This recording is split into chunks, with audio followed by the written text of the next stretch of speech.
Materiais: um funil de vidro, uma pipeta de pastel, 2 tubos de ensaios, um Erlenmeyer, uma rolha, 2 tubos de PVC e algodão, lembrando sempre de utilizar a roupa correta e luvas. Dentro do Erlenmeyer iremos colocar álcool etílico e posteriormente iremos pegar também com a pipeta de pastel um pouco para o teste. Iremos utilizar um Erlenmeyer de 250 ml e encher ele até 150 ml.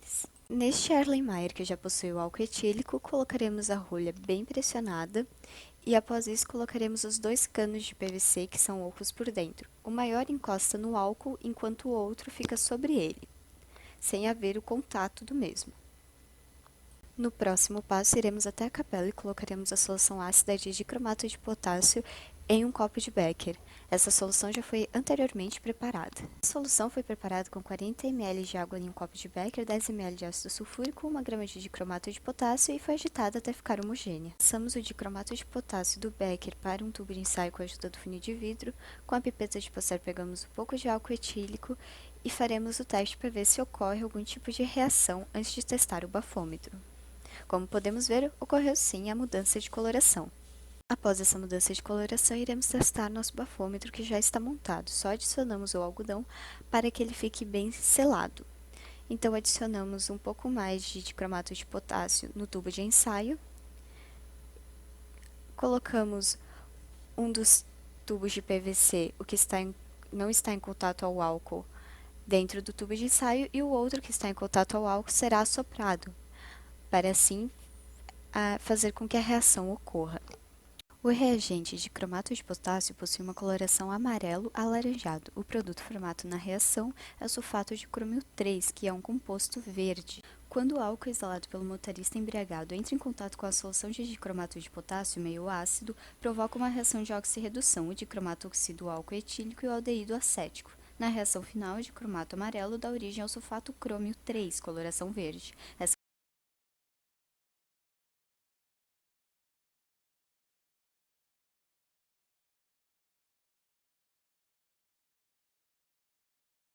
Bom, eu vou falar um pouquinho sobre a relação da concentração de álcool no sangue e os seus sintomas. Como muitos já sabem, o álcool é uma substância psicoativa e ele age como um depressor do sistema nervoso central, agindo em diferentes órgãos. O consumo de álcool, ele de forma gradual atinge as nossas funções cerebrais, começando primeiro pelas nossas alterações de humor e emoções, chegando até a nossa capacidade de raciocínio lógico e concentração. Em 2012, a OMS ela fez um estudo e descobriu que 15% dos acidentes de trânsito estavam relacionados ao consumo de álcool. Bom, a concentração de álcool no sangue ela é separada em várias etapas. A primeira vai de 0,01 a 0,05 gramas para cada 100 ml, onde ocorre o aumento do nosso ritmo cardíaco e respiratório, a diminuição das nossas funções dos centros nervosos, um comportamento incoerente ao executar algumas tarefas, ou até todas as tarefas pedidas, e uma diminuição da capacidade de disseminação e a perda da inibição. E é também bem nessa fase que as pessoas costumam ter aquela sensação de tranquilidade, de paz e até mesmo de prazer algumas vezes. Na próxima etapa, a gente vai para a etapa em que é de 0,06 até 0,010 gramas para cada 100 ml. Nesse, a gente sente uma fraqueza fisiológica em quase todos os sistemas, uma diminuição da nossa tensão de vigilância, reflexos mais lentos e até dificuldade de coordenação e redução da nossa força muscular. A gente tem uma redução da nossa capacidade de tomar decisões que são racionais e coerentes e até do nosso discernimento.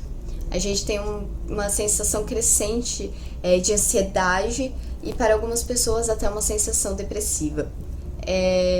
E outro fato importante é que é nessa etapa em que ocorre a diminuição da paciência, onde qualquer um que vier falar ou que estiver falando de algo próximo da gente pode acabar nos estressando e gerando reações mais agressivas com a pessoa. Bom, na próxima etapa, que seria de 0,10 até 0,15 gramas para cada 100 ml, a gente começa a ter reflexos consideravelmente mais lentos e tardios e também um problema de equilíbrio e de movimentação.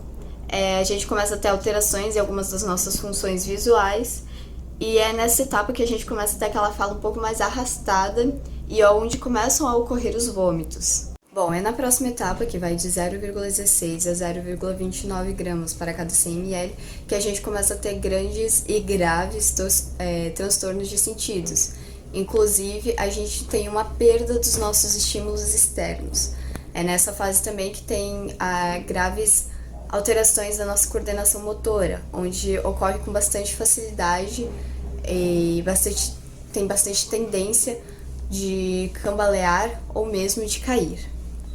Agora a gente vai para as etapas mais graves. Essa seria a penúltima etapa, que vai de 0,30 a 0,39 gramas para cada 100 ml. Nessa etapa a gente tem uma letargia profunda, a perda da consciência e até um estado de sedação, como se a gente estivesse levando uma anestesia.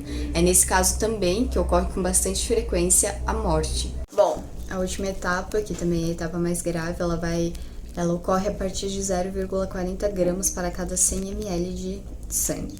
É nessa etapa que a gente está em consciência, a parada respiratória e a morte. E essa morte ela é causada geralmente por causa dessa parada respiratória. Bom, quando se ingere uma bebida alcoólica, inicialmente ela passa pelo esôfago, após isso pelo estômago e para no nosso intestino delgado. Uma parte dela é absorvida pela nossa membrana mucosa e a outra parte o próprio esôfago absorve e transfere para a nossa corrente sanguínea. Basicamente, o nosso corpo ele elimina o álcool de 3 formas. Uma delas é a evaporação, a excreção e também o próprio metabolismo do corpo. Cerca de 10% do álcool ele é excretado pelos rins, enquanto apenas 1% é eliminado pela evaporação, que é pela nossa respiração, pelo nosso suor ou mesmo pelas lágrimas. Finalmente, todo o resto que sobrou, ele é eliminado graças ao nosso fígado. Um fígado que está saudável e correto, em média, ele é capaz de eliminar 10 ml de álcool por hora. Bom, mesmo com a ressaca e com aquelas enxaquecas horríveis que a gente tem depois, se estima que em torno o corpo leva em média 10 horas para eliminar todo o álcool que existe no organismo e voltar ao seu estado normal. No ano de 1954, o Dr. Robert Bornstein, da polícia da Indiana, resolveu criar um aparelho chamado bafômetro que permite checar os níveis de álcool de um indivíduo através do ar expelido pelos seus pulmões. O aparelho é composto por um tubo transparente, um bocal e uma bolsa plástica inflável. Para usar o bafômetro, deve-se assoprar o bocal. O ar expelido entrará em contato com uma mistura de nitrato de prata, água, ácido sulfúrico e dicromato de potássio, fazendo uma mudança de cor, mudando da cor amarela para a cor verde. Nas mudanças de coloração, podemos estimar os níveis presentes de álcool no sangue e o nível de embriaguez do indivíduo. Carolina, e vou falar sobre o álcool e a legislação. A lei do bafômetro, também conhecida como Lei Seca, foi criada em 19 de junho de 2008. Atualmente vem acontecendo uma grande repercussão ao redor dela, porque o Brasil passou a ser um dos países que considera a tolerância zero com a combinação de álcool e direção. Atualmente as regras são: qualquer quantidade de álcool registrada no bafômetro sujeita o motorista às penalidades da infração do artigo 165 do Código Brasileiro de Trânsito, CTB. E se o aparelho registrar quantidade igual ou superior a 0,3 mg de álcool por litro de ar alveolar, o condutor será acusado de crime de trânsito, segundo o artigo 306. Ou seja, esse 0,3 mg antes era considerado o máximo. Agora ele já classifica um novo nível de penalidade. O artigo 165 diz que dirigir sob influência de álcool ou de qualquer outra substância psicoativa que determine dependência gera uma infração gravíssima, com penalidade de uma multa de 10 vezes o preço dessa infração gravíssima e suspensão do direito de dirigir por 12 meses. E tem ainda uma medida administrativa, que é o recolhimento do documento de habilitação e retenção do veículo. E quando você vai voltar a dirigir depois desses 12 meses, você tem que fazer um curso de reciclagem para poder pegar sua carteira de volta. O valor da multa. O valor no artigo 258 do Código de Trânsito determina que a multa por infração de natureza gravíssima, que é o caso dessa, custa R$ 293,47 ao infrator. E ainda tem aquela penalidade a mais, de 10 vezes a mais. O valor da multa. No artigo 258 do Código de Trânsito diz que Uma multa por infração de natureza gravíssima, que é esse caso, é de R$ 293,47 ao infrator. Como ainda tem aquele fator de multiplicação do artigo 165 de 10 vezes, o valor total fica de R$ 2.934,70 por multa. Então, é muito caro. Fora que você se recusar a fazer o teste do bafômetro gera a mesma penalidade do que se você fizesse o teste e caísse nele.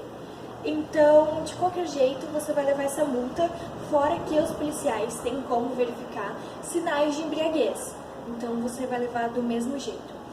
Porém, ela tem uma tolerância zero, mas tem um tanto que é de 0,05 miligrama de álcool por ar alveolar, que eles consideram como erro do próprio bafômetro. Então, você pode, se cair essa quantidade, até essa quantidade, eles desconsideram como erro de equipamento.